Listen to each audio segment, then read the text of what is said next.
আমি এই তিনিটা ফৰ্মুলা কেনেকৈ আহিলে এইটো চাম আজি। আমি এটা ইউনিট চাৰ্কেল ল'ম, যিটো বৃত্তৰ ৰেডিয়াছ 1 ইউনিট হয়, এইটো একক বৃত্ত বুলি কোৱা হয়। চাপোজ এটা পইণ্ট লৈছোঁ ইয়াত A, B পইণ্ট, তেনেহ'লে এইটো A হ'ব আৰু এইখিনি B হয়। ঠিক আছে, এইখিনি আমি থিতা লৈছোঁ চাপোজ।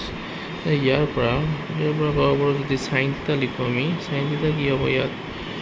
চাইন থিতা হ'ব আপোনাৰ লম্ব বাই কৰ্ণ হয়। লম্ব কি আছে ইয়াত? B আছে, কৰ্ণ আছে 1, মানে B ইকুৱেল টু চাইন থিতা আৰু কছ থিতা যদি ওলাওঁ কি হ'ব?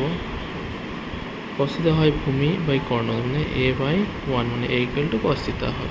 আমি পাইথাগোৰাছৰ সূত্ৰৰ পৰা পাওঁ, কি পাওঁ যে লম্ব স্কোৱাৰ প্লাছ ভূমি স্কোৱাৰ ইকুৱেল টু কৰ্ণ স্কোৱাৰ হয়। A স্কোৱাৰ মানে A জাত কি আছে ইয়াত?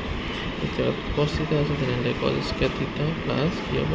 Sign square theta equal to 1 হয়। এটা ফৰ্মুলা হ'ল এইটো। আৰু ইয়াৰ পৰা পাওঁ যদি এইটো ফৰ্মুলাক আমি sine square cos square theta দি ডিভাইড কৰোঁ, তেনেহ'লে কি হ'ব? Cos square theta plus sine square theta by cos square theta equal to 1 by cos square থিতা হৈ যায়। সেইখিনিত কছ square theta by cos square থিতা কৰিলে কাটি গ'লে 1 থাকিব, sign square theta by cos square theta ten square theta হয় equal to 1 by cos square theta, মানে ক'ব পাৰোঁ আমি চেক স্কোৱাৰ থিতা। 2 নম্বৰ ফৰ্মুলা।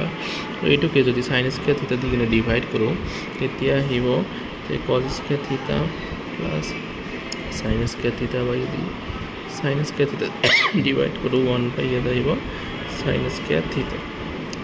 কছ square theta by sine square theta হয় কট স্কোৱাৰ থিতা, আৰু sine square theta by sine square theta কাটিলে 1 হ'ব equal to 1 by sine square theta, মানে হয় কছেক স্কোৱাৰ থিতা। ঠিক আছে,